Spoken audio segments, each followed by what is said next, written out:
Hi friends, पिछले video में हम लोगों ने एक्सरसाइज 4.5 के 1 से 4 तक सवाल को देखे थे। लेकिन अब हम इस वीडियो में आप लोग को एक्सरसाइज 4.5 के 5 नंबर सवाल से स्टार्ट लेंगे। तो देखिए इसमें जो है 5 नंबर सवाल में उसमें हम लोग को प्रतिलोम ज्ञात करने हैं। तो सबसे पहले तो हम लोग ये बात समझेंगे क्योंकि हमने एक वीडियो बनाया है जिसमें स्टेप नहीं डाला है और केवल एडजॉइंट एंड इनवर्स लिखा है, वो आपका थ्योरी का वीडियो है। तो उसमें हमने आपको स्टेप लिखना उचित नहीं समझा, तो आप उस वीडियो को थ्योरी समझ के जरूर आसानी से पढ़िएगा क्योंकि थ्योरी ही इसमें सब कुछ है। तो उसमें हमने आपको इनवर्स निकालने के लिए तरीका बताए थे। तो आज उसी इनवर्स से उसी तरीका से आज हम लोग इनवर्स संबंधित डिटरमिनेंट के सवाल को सॉल्व करेंगे। तो चलिए आप मेरे साथ जुड़े रहिए अंतिम समय तक। हम आपको ले चलते हैं इनवर्स यानी डिटरमिनेंट का इनवर्स कैसे ज्ञात करेंगे इसको बताने के लिए। तो आप आइए हम शुरू करते हैं 5 नंबर सवाल। देखिए ये सवाल है, प्रश्न 5 से 11 तक में दिए गए प्रत्येक आव्यूह के व्युत्क्रम जिनका अस्तित्व हो ज्ञात कीजिए। अब आप याद कीजिए, हमने आपको इनवर्स के थ्योरी में सिखाए थे कि सेम प्रोसेस एडजॉइंट तक जाएगा, यानी जैसे हम लोग एडजॉइंट निकालते उतना काम तो हमें करना है। एक अतिरिक्त सूत्र हमने आपको बताया था कि ए इनवर्स बराबर 1 by determinant A into adjoint A. यही सूत्र हमने आपको बताया था इसको निकालने के लिए। तो आप एडजॉइंट निकालना तो सीखे हैं, आपको डिटरमिनेंट ए के मान चाहिए। अगर आपको डिटरमिनेंट ए के मान मिल जाए तो मुझे उम्मीद है कि आप आसानी से इस सवाल को सॉल्व कर सकते हैं और ए इनवर्स आप प्राप्त कर सकते हैं। तो हमें अब इन बिंदुओं पर ध्यान देना है कि हम कैसे इसका मान को ज्ञात कर पाएंगे। तो चलिए हम आपको ले चलते हैं इनवर्स निकालने की तरीका के लिए। तो आप ध्यान से एक बार हम आपको रिपीट कर रहे हैं कि इसका रूल क्या है, उस रूल को आप ध्यान से सुनिएगा। देखिए सबसे पहला काम है कि दिया गया सारणी है, तो दिए गए सारणी को ए माने। तो देखिए हम लेट ए इक्वल टू 2 2 4 3 हमने ए मान लिया रूल के हिसाब से। दिए गए सारणी क्या माने, ए माने। दिए गए आव्यूह को ए माने। देखिए हम सारणी बोल दे, थोड़ी सी यहाँ मिस हो गई। दिए गए आव्यूह को ए माने। अब आव्यूह से हम लोग सारणिक बनाएंगे 2 2 4 3 आव्यूह से सारणिक बनाएंगे। अब इस सारणिक को जांचेंगे कि ये आपका सिंगुलर मैट्रिक्स है कि नॉन सिंगुलर मैट्रिक्स है, यानी आपका अव्युत्क्रमणीय आव्यूह है कि व्युत्क्रमणीय आव्यूह है। इस चीज को हम लोग यहाँ पे जांचेंगे। और देखिए जांच में अगर हमें ये अव्युत्क्रमणीय आव्यूह यानी कि सिंगुलर मैट्रिक्स मिलेगा तो इसका हम लोग प्रतिलोम नहीं निकाल पाएंगे। यानी क्या कि अगर डिटरमिनेंट ए के मान अगर 0 मिला तो इस आव्यूह का प्रतिलोम प्राप्त नहीं हो पाएगा। अगर ए डिटरमिनेंट ए के मान 0 छोड़ के इसके अतिरिक्त कुछ भी मिलता है, यानी कि आपका नॉन सिंगुलर मैट्रिक्स व्युत्क्रमणीय आव्यूह प्राप्त होता है, तो इसका प्रतिलोम प्राप्त होगा। और हमने आपको थ्योरी एडजॉइंट एंड इनवर्स वाले वीडियो में हमने आपको थ्योरी में ये बात जरूर बताया आपको इनवर्स व्युत्क्रमणीय आव्यूह और अव्युत्क्रमणीय आव्यूह। तो देखिए सबसे पहले हम यहाँ डिटरमिनेंट की मान निकालेंगे। अगर डिटरमिनेंट ए की मान 0 आ गया तो लिख देंगे कि इसका प्रतिलोम व्युत्क्रम आव्यूह प्राप्त नहीं है। और ये बात लिखा है जिनका अस्तित्व है, लिख देंगे अगर डिटरमिनेंट ए के मान 0 आया तो लिखेंगे कि इसका अस्तित्व नहीं है और इसका प्रतिलोम आव्यूह प्राप्त नहीं होगा। तो चलिए हम निकाल के देखते हैं। डिटरमिनेंट ए प्लस 2 तो यहाँ मिला 3 माइनस 2 यहाँ मिला 4। अब इसको लिख सकते हैं 6 माइनस 8 यानी माइनस 2। डिटरमिनेंट ए के मान आपका -2, इनका अस्तित्व है। तो जब अस्तित्व है यानी डिटरमिनेंट ए के मान 0 के बराबर नहीं है तो प्रतिलोम आव्यूह प्राप्त होगा। देखिए इनका डिटरमिनेंट ए का अस्तित्व है, अतः इनका प्रतिलोम या व्युत्क्रम व्युत्क्रम आव्यूह प्राप्त होगा। अब आइए, एक तो डिटरमिनेंट ए के मान मिल गया। सूत्र हम लोग यही पढ़े हैं ए इनवर्स बराबर 1 by determinant A into adjoint A. यही सूत्र हम लोग पढ़े हैं। मुझे तो ये मान मिल गया, अब मुझे एडजॉइंट निकालनी है। तो आप जरा बताइए, हमने आपको एडजॉइंट तो कई दिनों से लगातार पढ़ा रहे हैं। तो एडजॉइंट निकालने के लिए सबसे पहले हम लोग कोफैक्टर निकालेंगे, सहखंड निकालेंगे, तब जाके हमें सहखंडज मिलेगा। तो आइए हम सहखंड निकालते हैं। लिखेंगे cofactor of R1, cofactor of R1। तो कोफैक्टर ऑफ R1 के लिए हम लिखेंगे A11, चिन्ह का यूज करते हैं 1 1 2, तो प्लस हो जाएगा, और प्लस हुआ तो हम यहाँ पे ढक लेंगे, तो क्या बचेगा मेरा 3। A12 भी सम, तो यहाँ ढक लेंगे तो क्या बचेगा 4। तो यानी अब हमने कोफैक्टर ऑफ R1 निकाल लिया। यहां से हम लिखेंगे कोफैक्टर ऑफ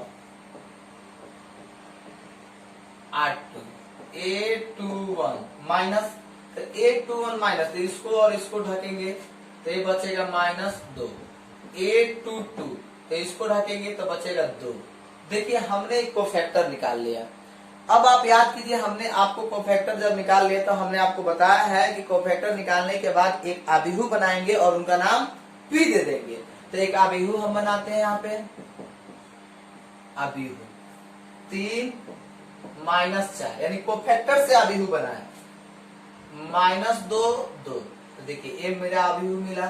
इस आबिहू का हम लोग परिवर्त निकालेंगे ट्रांसपोज, यानी ट्रांसपोज पंक्ति को स्तंभ में चेंज करेंगे। 3 -4 -2 2, और ये आपको मिला एडजॉइंट ए, यानी परिवर्त आबिहू ही आपका एडजॉइंट आबिहू यानी सहखंडज आबिहू प्राप्त होगा। तो ये आपको मिल गया 3 -4 -2 2। तो आपको अब यहाँ पर प्राप्त हो गया एडजॉइंट। तो देखिए जैसे ही हम एडजॉइंट प्राप्त किए, अब हम लोग को यहाँ पर निकालना है प्रतिलोम। तो प्रतिलोम के लिए मुझे एडजॉइंट मिल गया, मुझे डिटर्मिनेंट के मान मिल गया। तो अब आसानी से हम लिखेंगे यहाँ पर सूत्र से A इनवर्स बराबर 1 by determinant A adjoint A। तो देखिए 1 by determinant A, determinant A के मान क्या मिला है मुझे -2, और एडजॉइंट का मान क्या मिला है 3 -2 -4 2। यही हमारा, या इसको गुना भी कर सकते हैं हम। तो गुना करेंगे तो आ जाएगा -3/2 1 -2 बटा -2 तो 1, और ये हो जाएगा 2, और ये हो जाएगा -1, यानी ये हमारा आंसर प्राप्त हुआ। यानी इस तरह से हम लोग इनवर्स निकालते हैं। तो इसका भी रूल आसान है एकदम, बिल्कुल आप एक सवाल पे आसानी से समझ सकते हैं। देखिए सबसे पहले दिए गए सारणी को A मानेंगे, ए हमने मान लिया। दिए गए आबिहू को ए मानेंगे, ए मान लिए। उसके बाद हम लोग इसको सारणिक बनाएंगे। तो यहाँ पे सारणिक बना दिए डिटर्मिनेंट ए। इसके बाद सारणिक को जांच करेंगे, यदि यह आपका अव्युत्क्रमणीय आबिहू होगा तो आपका प्रतिलोम आबिहू प्राप्त नहीं होगा। यदि अव्युत्क्रमणीय आबिहू होगा तो प्रतिलोम आबिहू प्राप्त नहीं होगा। यानी यदि डिटर्मिनेंट ए के मान 0 के बराबर होगा तो व्युत्क्रम आबिहू प्राप्त नहीं होगा। यदि डिटर्मिनेंट ए के मान 0 के बराबर नहीं होगा, इसके अतिरिक्त कुछ भी मान होगा, यानी व्युत्क्रमणीय आबिहू होगा, तो उसका हम लोग प्रतिलोम आबिहू प्राप्त करेंगे। देखिए हमने लिखा डिटर्मिनेंट ए का अस्तित्व है, अतः इनका व्युत्क्रम आबिहू प्राप्त होगा। उसके बाद कोफैक्टर निकालेंगे, एक आबिहू बनाएंगे, उनका नाम बी देंगे, बी का परिवर्त लेंगे, और परिवर्त आबिहू ही आपका सहखंडज एडजॉइंट आबिहू होगा। उसके बाद हम लोग सूत्र अप्लाई करेंगे, A inverse 1 by determinant A adjoint A. यही आपका इनवर्स निकालने का तरीका है। इस तरह से हम लोग इस पर आधारित कई सारे सवाल आपके बुक में दिए हैं, उन सभी को हम लोग आसानी से सॉल्व कर सकते हैं। देखिए कुछ काम हम कर रहे हैं, कुछ काम आप कीजिए। आप जितना काम कीजिएगा इसमें, जितना आप अपने से बनाने का प्रयास कीजिएगा, उतना ही आपको ज्यादा बेनिफिट होगा। तो चलिए अब हम इसके आगे वाले सवाल को देखते हैं। देखिए ये सवाल है 6 नंबर, यानी सेम 5 नंबर की जैसे ये सवाल बनेगा।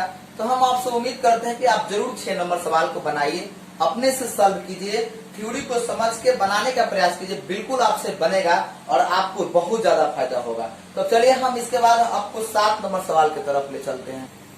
देखिए 7 नंबर सवाल जो है इसको प्रतिलोम व्युत्क्रम ज्ञात करनी है, तो इस सवाल को भी हम लोग सॉल्व करते हैं। रूल वही है, बट अंतर सिर्फ इतना ही है कि वो 2/2 ऑर्डर का था और ये 3/3 ऑर्डर का है, तो इस चीज को हमें समझना है। तो चलिए हम शुरू करते हैं। सबसे पहले कि दिए गए आव्यूह को ए माने, तो लेट ए 1 2 3 0 2 4 0 0 5। अब हमने ए मान लिया। ए मानने के बाद हम लोग इसको सारणिक में बदलेंगे। 1 2 3 0 2 4 0 0 5। सारणिक में बदलना इसलिए जरूरी है क्योंकि यहाँ पे आपको सूत्र होता है 1/डिटर्मिनेंट ए इंटू एडज्वाइंट ए। तो डिटर्मिनेंट ए के मान चाहिए और साथ साथ में ये भी बात पता करनी है कि व्युत्क्रमणीय आव्यूह के अव्युत्क्रमणीय आव्यूह है, यानी अगर डिटर्मिनेंट ए के मान 0 हो जाएगा तो इसका प्रतिलोम आव्यूह प्राप्त नहीं होगा, अर्थात इनका अस्तित्व नहीं होगा। इसलिए हम लोग पहले तो डिटर्मिनेंट में कन्वर्ट किया। अब यहाँ से हम एक्सपेंड कर लेते हैं। तो देखिए एक्सपेंड हम यहाँ से आसान के लिए कर लेते हैं आपका C1, तो एक्सपेंडिंग एलॉन्ग C1। आप R1 से भी कीजिएगा तो वही रिजल्ट आएगा। चलिए डिटर्मिनेंट ए यहाँ पे हमको मिला +1 और यहाँ पे 10 - 0 ऐसे गुना करेंगे तो मिलेगा, एक ढकेंगे और इसको भी ढकेंगे, 10 - 0 यानी 10, यानी आपको डिटर्मिनेंट ए के मान मिल गया 10। अब आप R1 R2 या किसी से गुना करके सॉल्व कीजिएगा तो यहाँ पर सारणी के मान 10 ही मिलेगा। 10 मिल गया।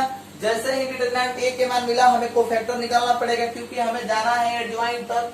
तो एडज्वाइंट के लिए सबसे जरूरी है कोफैक्टर निकालना। तो यहाँ पे लिखेंगे cofactor of R1, cofactor of R1 तो यहाँ हो जाएगा A11 प्लस A11 प्लस, ऐसे ढकेंगे तो यहाँ हमें मिलेगा, देखिए 10 - 0, डायरेक्ट लिखते हैं 10 - 0 = 10। फिर चलिए A12 तो चिन्ह हो गया माइनस, अब इसको ढकेंगे तो ढकेंगे तो 0 में 5 से गुना, 0 - 0 0 - 0 = 0। A13 तो इसको लिखेंगे प्लस, और जब A13 इसको प्लस लिखेंगे तो ऐसे ढकेंगे तो A भी हो जाएगा आपको 0 - 0 = 0। यानी इस तरह से हम कोफैक्टर ऑफ R1 के मान निकाले। फिर हम यहां से निकालेंगे कोफैक्टर ऑफ R2। देखिए कोफैक्टर ऑफ R2 जैसे हम लिखेंगे, यहाँ पर लिखेंगे A21 माइनस, तो इस चीज को ढकेंगे और इसको ढकेंगे तो क्या बचेगा, यहाँ पे देख लीजिए 10 - 0, 10 - 0 = -10, क्योंकि यहाँ पे 821 माइनस हो गया और इसको ढक के तो ऐसे 10 - 3 में 0 से 0, 822 प्लस हो गया और प्लस हुआ तो यहाँ पाया। अब इसको और इसको ढकेंगे तो 5 एकम 5 और 3 में 0 से गुना, तो 5 - 0 = 5। देखिए 822 तो यहाँ पर ढके, ऐसे ढके तो 5 एकम 5, 3 में 0 से गुना तो 0। 823 माइनस चिन्ह हुआ, 823 माइनस चिन्ह हुआ तो इसको गुना करेंगे तो 0 - 0 = 0। Cofactor of R3, cofactor of R3 इसको निकालेंगे A31 तो ये हो जाएगा प्लस, और देखिए इसको ढकेंगे तो ढक दिए, 8 4 दूना 8, 3 दूनी 6, 8 - 6 = 2। A32 माइनस चिन्ह, अब इसको और इसको ढकेंगे तो 4 एकम 4, कैसे ढक लिए तो 4 एकम 4 और -3 में 0 से गुना तो -4। अब हम लोग को बचा A33 प्लस, देखिए A33 जो ही बचा हम यहाँ से सॉल्व करेंगे ऐसे तो क्या मिला, 2 - 0 = 2। A33 तो प्लस, ऐसे ढकेंगे तो 2 - 0 = 2। अब हमने कोफैक्टर निकाल लिया और जैसे ही हमने कोफैक्टर निकाला इसके बाद हम यहाँ पे काम करेंगे, एक आव्यूह बनाएंगे और उनका नाम B दे देंगे रूल के हिसाब से। B और यहाँ पर देखिए 10 0 0 10 0 0 माइनस 10 5 0 2 माइनस 4 2 2 माइनस 4 2। अब इसका हम लोग परिवर्त निकालेंगे B dash 10 0 0 minus 10 5 0 2 minus 4 2 B dash मिल गया। अब इसका हम लोग यहाँ पे एडजॉइंट ए, तो एडजॉइंट लिखेंगे तो 10 माइनस 10 2 0 5 माइनस 4 0 0 2, ये आपका एडजॉइंट मिल गया। तो देखिए हमने यहाँ पे इस आबिहू को परिवर्त करने के बाद इसको एडजॉइंट में कन्वर्ट कर लिए। इस प्रकार से हमें एडजॉइंट मिल गया, डिटर्मिनेंट ए के मान मिला है। हम डायरेक्ट अब सूत्र अप्लाई करके यहाँ से रिजल्ट प्राप्त कर सकते हैं। देखिए सूत्र है हमारा ए इनवर्स बराबर 1 by determinant A into adjoint A. तो देखिए 1 बाई डिटर्मिनेंट ए, तो डिटर्मिनेंट ए के मान मुझे मिला है 10 और एडजॉइंट ए के मान देखिए यहाँ पर है, तो एडजॉइंट ए के मान है 10 माइनस 10 2 0 5 माइनस 4 0 0 2।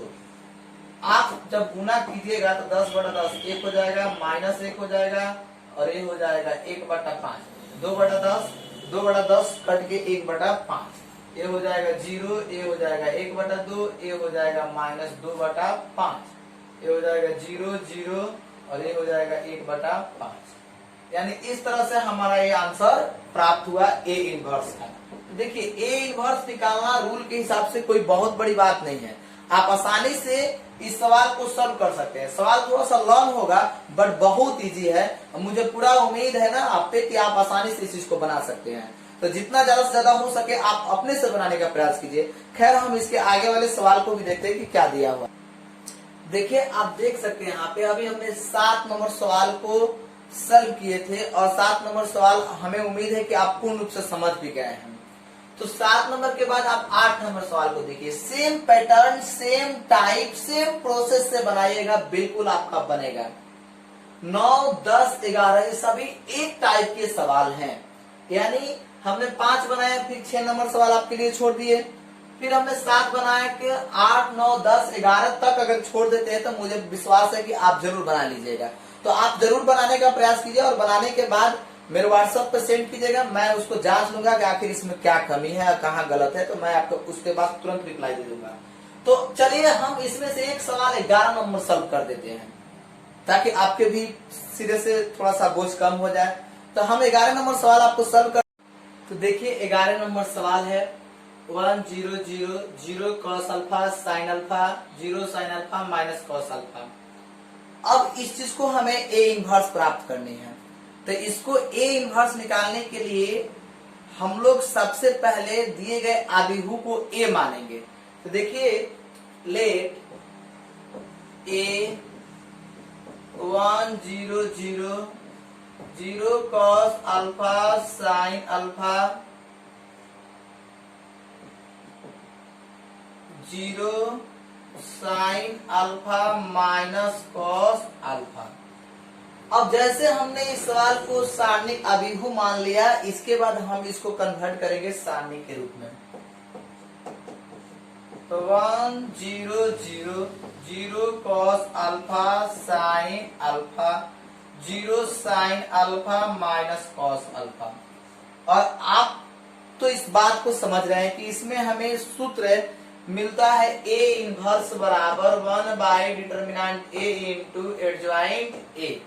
तो इसके लिए हमें डिटर्मिनेंट ए के मान यानी कि इसमें सारणी के मान ज्ञात करना पड़ेगा और उसमें भी शर्त है कि यदि सारणी के मान 0 के बराबर आ जाएगा तो उसका प्रतिलोम नहीं प्राप्त होगा। यानी इसका अस्तित्व जिनका अस्तित्व होगा उन्हीं का प्रतिलोम प्राप्त होगा, जिनका अस्तित्व नहीं होगा उनका प्रतिलोम प्राप्त नहीं होगा। अर्थात ऐसे कह सकते हैं कि डिटर्मिनेंट ए के मान अगर 0 के बराबर आ गया तो उस सारणी का उस आबिहू का प्रतिलोम हम लोग प्राप्त नहीं कर सकते हैं। तो यहाँ निकालते हैं, तो इसको एक्सपेंड करते हैं C1 से। लिखेंगे एक्सपेंडिंग एलॉन C1, तो डिटर्मिनेंट ए, तो देखिए डिटर्मिनेंट ए लिखेंगे प्लस और इससे गुना करेंगे तो ए हो जाएगा माइनस कॉस स्क्वायर अल्फा और ए हो जाएगा आपका, यहाँ पे ध्यान से देख सकते हैं इस चीज को हम लोग, तो देखिए यहाँ पे माइनस कॉस स्क्वायर अल्फा और माइनस साइन स्क्वायर अल्फा। अब हम यहाँ से कॉमन कर सकते हैं माइनस, तो बचेगा cos square alpha plus sine square alpha. और याद कीजिए आप पढ़े हैं त्रिकोणमिति में cos square theta plus sine square theta equal to 1, यानी डिटर्मिनेंट 1 के मान -1 मिल गया। अब हम यहाँ से कोफैक्टर निकालेंगे क्योंकि एडजॉइंट निकालना है, तो लिखेंगे cofactor of R1, cofactor of R1। देखिए कोफैक्टर ऑफ R1 जैसे लिखेंगे यहाँ मिलेगा A11, तो A11 आपका चिन्ह हो गया प्लस और इसको जैसे हम लोग ढकेंगे तो यहाँ पर आएगा मेरा minus cos square alpha minus sign square alpha. और देखिए A11, तो इसको हम यहाँ पे माइनस कॉमन करेंगे, तो माइनस कॉमन करेंगे तो ये हो जाएगा minus cos square alpha plus sine square alpha यानी -1। इसके बाद A12 माइनस चिन्ह मिल गया, तो माइनस चिन्ह मिल गया A12, तो यहाँ पर माइनस मिलेगा और 0। तो देखिए इसको ढकेंगे, जैसे हम इसको ढकेंगे तो यहाँ पर क्या रिजल्ट मिलेगा, यहाँ पर ऐसे ढक लिए तो देखिए ऐसे ढकने के बाद रिजल्ट मिलेगा 0, यानी हम डायरेक्ट लिख सकते हैं 0। फिर इसके बाद है यहाँ पे A13, तो A13 आपको यहाँ पर चिन्ह मिला प्लस और इसको ढक रहे हैं, तो इसको ढकेंगे तो फिर मिलेगा 0 इक्वल टू 0। अब लिखेंगे यहाँ पर कोफैक्टर ऑफ R2, तो देखिए कोफैक्टर ऑफ R2 जैसे लिखेंगे यहाँ आ जाएंगे तो A21, तो चिन्ह हो गया माइनस ऐसे और इसको ढकेंगे तो इसको ढकने के बाद 0 से गुना माइनस कॉस अल्फा और साइन, तो ये हो जाएगा आपका 0 इक्वल टू 0। A22 आ जाए यहाँ पे कॉस अल्फा, तो इसको पूरा R2 को पूरा ढकेंगे और यहाँ पर C2, तो क्या बचा जी माइनस कॉस अल्फा और माइनस से 0 equal to minus cos alpha. A23, तो देखिए यहाँ आगे इसको ढकेंगे तो यहाँ बचेगा केवल साइन अल्फा, क्योंकि A23 तो माइनस चिन्ह बचा, A23 ऐसे तो माइनस और इसको ढक दिए तो यहाँ पर साइन अल्फा और ये 0। अब यहाँ पर लिखेंगे कोफैक्टर ऑफ R3, देखिए कोफैक्टर ऑफ R3 लिखेंगे तो यहाँ पे आएगा A31 प्लस चिन्ह मिल गया, तो A31 आपका प्लस चिन्ह जैसे मिला हम इस चीज को ढक लेंगे, तो ढकेंगे तो यहाँ पर 0 रिजल्ट मिलेगा 0। आप देख सकते हैं 0 से गुना करेंगे तो 0। A32 माइनस, अब यहाँ आ गए इसको ढकेंगे ऐसे तो ये मिलेगा साइन अल्फा, यानी आपको माइनस साइन अल्फा मिला। A33, देखिए A33 जैसे हमने लिखा यहाँ आपको प्लस चिन्ह मिलेगा और इसको ढकेंगे तो यहाँ पर ऐसे ढक लिए तो कॉस अल्फा, यानी आपको मिला कॉस अल्फा। इसके बाद इसका नाम हम लोग इसको बी दे देंगे, एक आदिहु बनाएंगे कोफैक्टर से, तो यहाँ पे मिला हमको क्या -1, फिर मिला 0 0, यहाँ देखिए 0 माइनस कॉस अल्फा और यहाँ मिला माइनस साइन अल्फा, यहाँ मिला 0 माइनस साइन अल्फा और यहाँ मिला आपको कॉस अल्फा। आप इस चीज को देख सकते हैं। अब इसके बाद हम इसका निकालेंगे यहाँ से परिवर्त, और परिवर्त अभिव्यु ही एडजॉइंट अभिव्यु यानी सहखंडज अभिव्यु होगा, तो परिवर्त निकालेंगे बी डैश निकालेंगे तो देखिए पंक्ति स्तंभ में चेंज हो जाएगा -1 0 0 0 minus cos alpha minus sign alpha, 0 minus sine alpha cos alpha. देखिए 0 minus sine alpha cos alpha. अब इसको हम लोग यहां से एडजॉइंट, परिवार का भी एडजॉइंट का भी होता है, तब यहाँ पे हम लिख सकते हैं इसको। आप ध्यान से देख सकते हैं, यहाँ पे माइनस कॉमन कर सकते हैं। तो देखिए सबसे पहले माइनस कॉमन कर लेते हैं। तो माइनस कॉमन कर लेंगे तो 1 0 0 0 A cos alpha sine alpha 0 sine alpha और ये हो जाएगा माइनस कॉस अल्फा। यानी आपको एडजॉइंट ए के मान मिल गया। अब हमें सूत्र यूज करना है कि इसमें सूत्र क्या है। तो सूत्र यूज करने के बाद आसानी से हमें मान प्राप्त हो जाएगा। तो सूत्र होता है ए इनवर्स बराबर 1 by determinant A into adjoint A.